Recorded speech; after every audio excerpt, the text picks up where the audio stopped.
Hi, my name is Cecil, and today I'm going to walk you through examples of how to convert from rectangular to polar equations. In order to do so, what I first want to establish is the relationships that are between rectangular and polar equations. So if we look at the section of a circle that falls within the first quadrant, although it doesn't really matter, we can set it anywhere.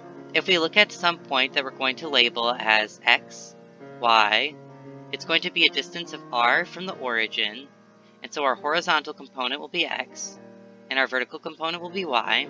From Pythagorean's theorem, we know that the sum of each of the sides squared is equal to the hypotenuse squared. Looking at this triangle that we've made from the components of the circle, at that point we can see that x and y would be the sides and r would be the hypotenuse, so x squared plus y squared would be equal to r squared.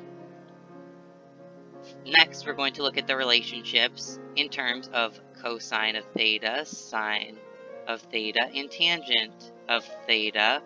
We know that cosine theta is equal to adjacent over hypotenuse. We know that sine theta is equal to opposite over hypotenuse, and we know that tangent theta is equal to opposite over adjacent. Cosine theta is equal to adjacent over hypotenuse, so it's equal to adjacent, which is x, so x over hypotenuse, which is r, as we established earlier. And if we multiply both sides by r, we solve for x, and we have x is equal to r cosine theta. Next, if we look at sine theta, then opposite over hypotenuse, opposite is y over hypotenuse, which is r. We multiply both sides by r again, so we're going to have that y is equal to r sine theta. Finally, we have tangent, which is equal to opposite over adjacent. Opposite is y, over adjacent is x.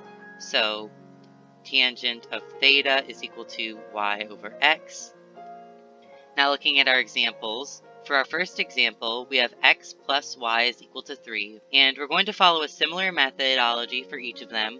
What we're going to do is just plug in these components that we found. And once we do that, we're going to solve for r because we want them in terms of r, just like how we would solve for y if we wanted things in terms of y for a normal equation. So in the first example, we have x plus y is equal to 3. If we plug in r cosine of theta for x plus r sine of theta for y, that would be equal to 3. If we plot our greatest common factor between these two, it's r. So we pull out r, and we'll have cosine of theta plus sine of theta is equal to 3.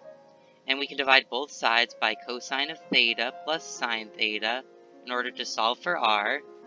And so we're going to have r is equal to 3 over cosine of theta plus sine of theta. In our next example, we have 4 times y squared is equal to 7x. So we're going to follow the same idea. So we know that y is equal to r sine theta, so we're going to plug in r sine theta in place of y, but we're going to have it in parentheses and then square everything in the parentheses because the exponent will distribute to both the r and the theta, so we can't just write it as r sine squared theta or something like that. On the other side, 7 times r cosine theta in place of the x. So then we have 4, and we distribute the exponent, so times r squared times sine squared theta is equal to 7 times r cosine of theta. We can divide both sides by r, although that sets us with the limitation, which is important to remember, that r cannot equal 0 now. 4 times r times sine squared theta is equal to 7 cosine of theta. Divide both sides in order to solve for r by 4 sine squared theta. So then we're going to have r is equal to 7 cosine theta over 4 sine squared theta. You could leave it here, but if you want to simplify further, you can separate this into 7 over 4 times cosine of theta over sine of theta times 1 over sine of theta. R is equal to 7 over 4 times cosine over sine is cotangent of theta times 1 over sine is equal to cosecant of theta.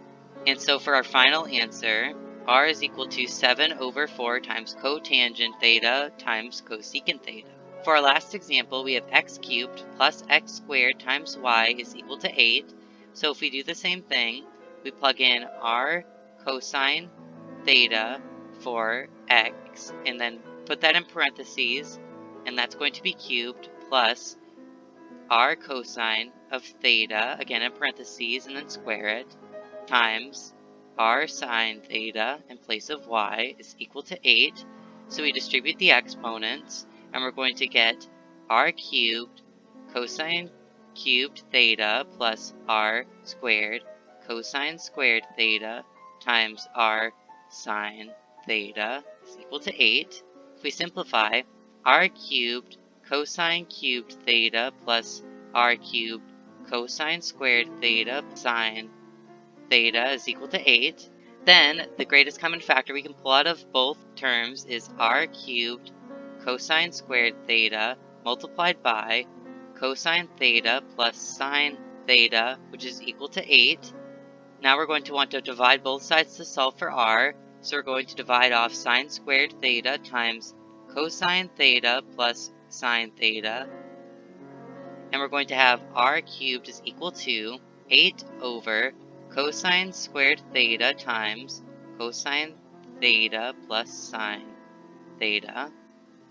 And so if we take the cubic root of both sides, we're going to have r is equal to, the cubic root of 8 is 2, over the cubic root of cosine squared theta times cosine theta plus sine theta. And we also do need to add a plus minus because this is an odd exponent root. That is it, and I will see you in the next one. Have a great day.